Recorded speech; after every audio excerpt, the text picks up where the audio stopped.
दोस्तों एक बार फिर से स्वागत है हमारे चैनल एचएस फैक्ट में। दोस्तों भारतीय अंतरिक्ष अनुसंधान संगठन यानी इसरो ने अपने सफर की शुरुआत शून्य से शुरू की और आज इसकी अनेक सफलताओं ने इसरो को दुनिया के सबसे प्रतिष्ठित अंतरिक्ष संगठन के तौर पर पहचान दी है। 15 अगस्त 1969 से 7 सितंबर 2023 तक इसरो ने ऐसे कई मुकाम हासिल किए हैं जो कि इतिहास में एक मिसाल है। कहते हैं कि सफलता और असफलता जिंदगी का एक हिस्सा है और इससे कभी भी घबराना नहीं चाहिए और सफल वही होता है जो कभी न कभी असफलता का स्वाद चखता है। इसरो के लिए भी सफलताओं के साथ कुछ अवसर ऐसे भी है जब उसे असफलता का सामना करना पड़ा। भारत के चंद्रयान 2 का इसरो के साथ संपर्क टूटना भी वैज्ञानिकों के लिए निराशाजनक रहा है। हालांकि इसरो ने यह बार बार साबित किया है कि बाधाओं के बाद उसने और लंबी उड़ान भरी है। 1947 में अंग्रेजों के बेड़ियों से मुक्त होने के बाद भारतीय वैज्ञानिक और राजनीतिज्ञों ने भारत की रॉकेट तकनीक के सुरक्षा क्षेत्र में विकास एवं अनुसंधान की योजना बनाई और उस पर लगातार मन लगाकर काम शुरू कर दिया। डॉक्टर विक्रम और डॉक्टर रामानाथन ने 16 फरवरी 1962 को एक Indian national committee for space research की स्थापना की, जो आगे चलकर 15 अगस्त 1969 को इसरो बन गया। उस समय जिस रॉकेट को प्रक्षेपित किया गया था उसे साइकिल के पीछे कैरियर पर लाद कर प्रक्षेपित स्थल तक ले जाया गया था। सोचिए, यानी सुविधा नहीं थी, लेकिन कहते हैं ना कि जो इरादों में दम होती चट्टानों से भी पानी निकाला जा सकता है। साइकिल पर रॉकेट ले जाने की यह तस्वीर देखिए, जो आज भी इसरो के दृढ़ संकल्प को दिखाती है। इसरो के पहले ही मिशन का दूसरा रॉकेट भारी और काफी बड़ा था। इसे प्रक्षेपित स्थल तक ले जाने के लिए बैलगाड़ी का सहारा लिया गया था और यह तस्वीर भी आपको गर्व महसूस कराएगी। उस दौर में हमारे वैज्ञानिकों के पास कोई दफ्तर नहीं था, कोई साधन नहीं था, कोई सुविधाएं नहीं थी। नारियल के पेड़ों के बीच स्टेशन का पहला लॉन्च पेड़ था और एक स्थानीय कैथोलिक चर्च को वैज्ञानिकों ने मुख्य दफ्तर के रूप में बदल दिया था। रिश्वत हाउस को वर्कशॉप बनाया गया, मवेशियों के रहने वाली जगह को प्रयोगशाला, जहां अब्दुल कलाम आजाद जैसे वैज्ञानिकों ने काम किया। इसके बाद रॉकेट को लॉन्च पैड तक साइकिल से ले जाया गया। थोड़े समय बाद दूसरा रॉकेट लॉन्च किया गया, वो पहले वाले से थोड़ा भारी था, उसे बैलगाड़ी पर ले जाया गया। यानी ये कहना गलत नहीं होगा कि सुविधा के नाम पर भले ही इसरो के पास तब कुछ भी नहीं था, लेकिन हाँ, देखकर दिल बड़ा खुश होता है कि इरादों में मजबूती बरकरार रही।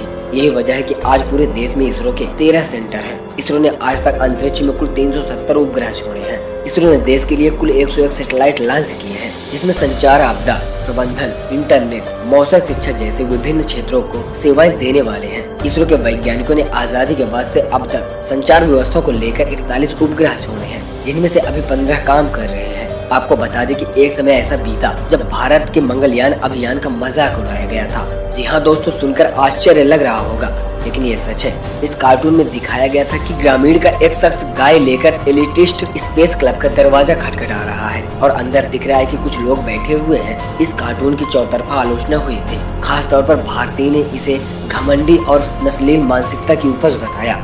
लोगों ने अखबार को इस कार्टून के खिलाफ जबरदस्ती बैन दिया, जिसके बाद अमेरिकी अखबार को माफी मांगनी पड़ी। अखबार ने लिखा था कि हम उन पाठकों से माफी मांगते हैं जो इस कार्टून से आहत हुए हैं। मिस्टर हॉन्ग का मकसद भारत, उसकी सरकार और नागरिकों पर सवाल उठाना बिल्कुल भी नहीं था। अखबार ने अपने फेसबुक वॉल पर लिखा था कि बहुत सारे पाठकों ने न्यूयॉर्क टाइम्स इंटरनेशनल निक्षत ने उस संपादकीय कार्टून की शिकायत की, जो कि भारत के अंतरिक्ष में सतत प्रयासों पर बनाया गया है। यह कार्टून सिंगापुर के हेम किंग सॉन्ग ने बनाया था और संपादकीय पेज के एडिटर एंड्रियो रोशनथल ने हॉन्ग का बचाव करते हुए लिखा कि उन्हें अपने कार्टून में ये दर्शाना था कि अंतरिक्ष अभियान पर अब तक कैसी अमीरों का कब्जा भी नहीं हो रहा है, जिसका मतलब पश्चिम देशों से था। गौर मतलब कि उसी समय भारत अपने पहले ही प्रयासों में मंगल पर पहुंचने वाला दुनिया का पहला देश बन गया है। उसके बाद न्यूयॉर्क टाइम्स में ये कार्टून छपा था और इसमें भारत के चित्रण की सोशल मीडिया पर खूब आलोचना हुई थी। उसमें लिखा था कि पश्चिमी देश पूर्वाग्रह से ग्रस्त हैं। भारत के लोग जानवर चराने वाले लोग हैं। इस कार्टून की टाइमिंग पर भी सवाल उठे थे,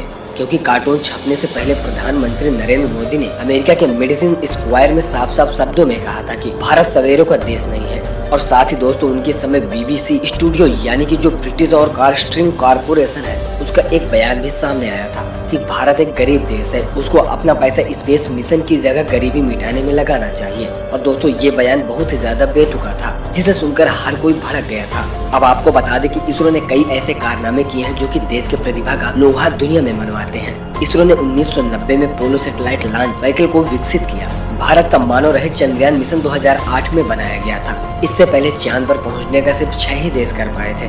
दोस्तों, भारतीय मंगलयान पहली बार में ही मंगल पर पहुंचने में सफल रहा। भारत दुनिया में पहला देश प्रयास में मंगल तक पहुंच गया और देश के इस मिशन के बाद भारतीय वैज्ञानिकों को दुनिया अलग नजर से देखने लगी। जिस एलवी मार्क 2 का सफल प्रक्षेपण भी देश के लिए एक बड़ी कामयाबी थी। इसलिए देश में निर्मित प्रयोजनित इंजन लगे हुए थे और इसके निर्माण के बाद से सैटेलाइट लॉन्च करने के लिए भारत को दुनिया के अन्य देशों पर निर्भर नहीं रहना पड़ा। भारत ने खुदा का नेविगेशन सिस्टम भी विकसित किया और भारत ने इस अभियान को पूरा करने के लिए 7वां और आखिरी उपग्रह साल 2016 में प्रक्षेपित किया, जिसके बाद भारत अमेरिका और रूस के बाद खुदा का नेविगेशन सिस्टम बनाने वाला तीसरा देश बन गया। इसरो के नाम 104 सैटेलाइट प्रक्षेपण करने का विश्व रिकॉर्ड है। भारत के वैज्ञानिकों ने PSLV के जरिए एक साथ 104 सैटेलाइट का सफल लॉन्च किया था और जिसमें 101 छोटे सैटेलाइट थे जिनका वजन 666 किलोग्राम था और इतने उपग्रह का प्रक्षेपण दुनिया के किसी भी देश में एक साथ नहीं किया गया, जिसे देखकर नासा भी हैरान हो गई। आपको बता दें कि इंडियन स्पेस इकोनॉमी का आकार बहुत ही तेजी से बढ़ रहा है। आर्म्स एंड एयर की रिपोर्ट के मुताबिक 2020 में इस स्पेस इकोनॉमी का आकार 447 अरब डॉलर तक पहुंच गया था, जिसे 2025 तक 600 अरब डॉलर के पार जाने की उम्मीद है। इंडियन स्पेस एसोसिएशन और आर्म्स एंड एयर की developing space ecosystem in India के नाम से प्रकाशित रिपोर्ट में भी कहा गया है कि स्पेस लॉन्चिंग का बाजार 2025 तक बहुत तेजी से बढ़ेगा। इस रिपोर्ट में भारत में इसके अलावा 13% के हिसाब से वृद्धि का अनुमान लगाया गया है। इसके पीछे की मुख्य वजह स्पेस के क्षेत्र में निजी भागीदारी का बढ़ना तो है। साथ ही साथ नई तकनीकों को लाने और लॉन्चिंग सेवाओं को लागत में कमी की वजह से भी स्पेस इकोनॉमी तेजी से बढ़ेगी। पिछली बार की तरह इस बार भी किसी स्पेसवी क्षेत्र में उतरने की बाध्यता बिल्कुल नहीं है। क्यों दोस्तों, इसरो की इस कामयाबी के बारे में आपका क्या कहना है? नीचे हमें कमेंट बॉक्स में अपनी राय जरूर बताइएगा और साथ ही साथ अगर वीडियो अच्छा लगा तो वीडियो को लाइक करके चैनल को भी सब्सक्राइब कर दीजिएगा। तो फिर से मिलते हैं किसी नेक्स्ट वीडियो में किसी नए टॉपिक के साथ। तब तक के लिए जय हिंद, वंदे मातरम।